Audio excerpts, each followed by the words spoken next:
Ever get that feeling? Like you're diving into something new, something that catches your interest, but you just want like the nuggets, the good stuff. You mean cutting to the chase, getting right to the heart of it. Exactly. That's what we're doing today, taking a deep dive into the language of, well, swimming and boating. Perfect timing for some refreshing vocabulary.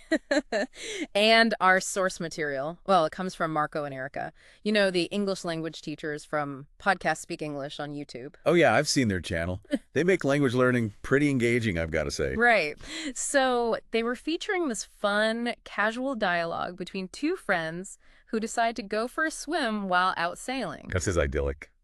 Okay, so what's our mission here? Our mission is to, well, fish out, no pun intended, the key terms, the phrases that really help us understand, the whole swimming and boating scene. So by the end of this deep dive, we won't just recognize these words, we'll be ready to use them ourselves. Exactly. Ready to jump in. Let's do it. So first things first, where do we even begin? Well, the first word they highlight is sailing, which, most people have a general idea of. Yes, sailing, sure. You're on a boat, wind in your hair, all that. But what makes it sailing? That's the thing, right? The key is the power source. It's all about using the wind to move the boat, no engine involved. Those beautiful sailboats gliding across the water, that's the essence of sailing. Makes sense. So picture this. Yeah. You're sailing along, enjoying the breeze, and then you decide, hey, let's stop for a bit. Time to drop anchor, right. And that brings us to our next vocabulary word, anchor. Anchor, spelled A-N-C-H-O-R, and as you pointed out before, that C-H is silent. Oh yeah, English spelling can be tricky. But the word itself, anchor, it's both a noun and a verb. The noun refers to that heavy object, often with a hook shape, that you drop from a boat into the water. And the verb, well, that's the act of doing it, securing the boat in place. So it's what keeps you from drifting away, keeps you grounded, so to speak. Precisely. Now imagine, the boat's anchored, the sun is shining, and one of the friends decides to take a dip. And that's where the swimming vocabulary comes in. They talk about doggy paddling first. Doggy paddling, it's that instinctive way of staying afloat that most people kind of naturally do, especially when they're first learning to swim. But it's not exactly a graceful stroke, is it? Not really. Think of it like, well, dog paddling, right? Lots of splashing, short, quick movements with the hands, and the legs are kind of kicking all over the place. Definitely not something you'd see in the Olympics. Right. It's more about survival than speed or elegance. And it's interesting because you can use doggy paddling as both a noun and a verb. You can say, she was doggy paddling towards the shore, or his doggy paddle was pretty impressive for a beginner. So that's doggy paddling. Then they move on to a more, shall we say, refined stroke. The breaststroke. Yes, the breaststroke. This one's all about mimicking a frog. The legs do this simultaneous outward and backward push, just like a frog's kick, and then they come back together. Okay, I can picture the frog legs, but what about the arms? The arms move in sync with the legs. You start with your hands together in front, then sweep them outwards in a half circle, pulling the water back, and then bring them back together. Imagine scooping something towards you. Ah, I see. And they mentioned the breaststroke can be quite tiring. Why is that? Well, it uses a lot of muscle groups and requires good coordination to be efficient. If your timing is off, you end up expending a lot of energy without going very far. So not the best choice for a long swim if you're not in top shape. And finally, they talk about backstroke. No, backstroke. That's pretty straightforward. You're on your back, face up, looking at the sky. Sounds relaxing. Yeah. How does the movement work in that position? For the legs, you've got the flutter kick, that constant up and down motion.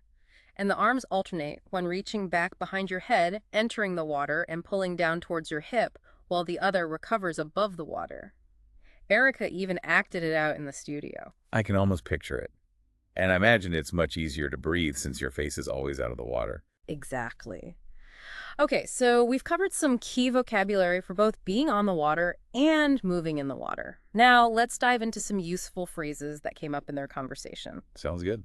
The first one they mentioned was take a dip. Right, take a dip. It's a casual way of saying go for a quick swim, usually for fun or to cool off. It's lighter than saying go swimming. You wouldn't say, I'm going to take a dip in the bathtub, unless you had a seriously huge tub. It's usually for larger bodies of water, like a pool, a lake, or the ocean. So it's that sense of a refreshing plunge, not a full-blown swim workout. Exactly. And the next phrase they highlighted was for a little while, which is so common in everyday English. Oh, yeah, you hear that all the time. But what does it actually mean? For a little while just means for a short period of time, but it's used in so many different contexts. Marco and Erica gave some great examples. I'm tired, I'm just going to sit down for a little while. It will only hurt for a little while. Do you want to play tennis for a little while? It can be used for so many things. So it's all about adding that informality, that sense of things not lasting too long. Precisely. And it's a really helpful phrase to have in your back pocket if you want to sound more natural when you speak English. Okay, ready for the third phrase? Bring it on.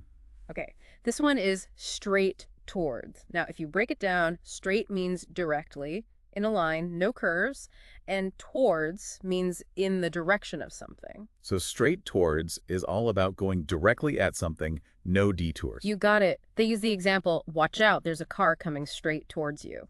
Pretty clear image, right? Definitely. It gets a point across. And in the dialogue, it takes on a whole new level of intensity. Oh yeah, when Kathy shouts, the shark is coming straight towards me.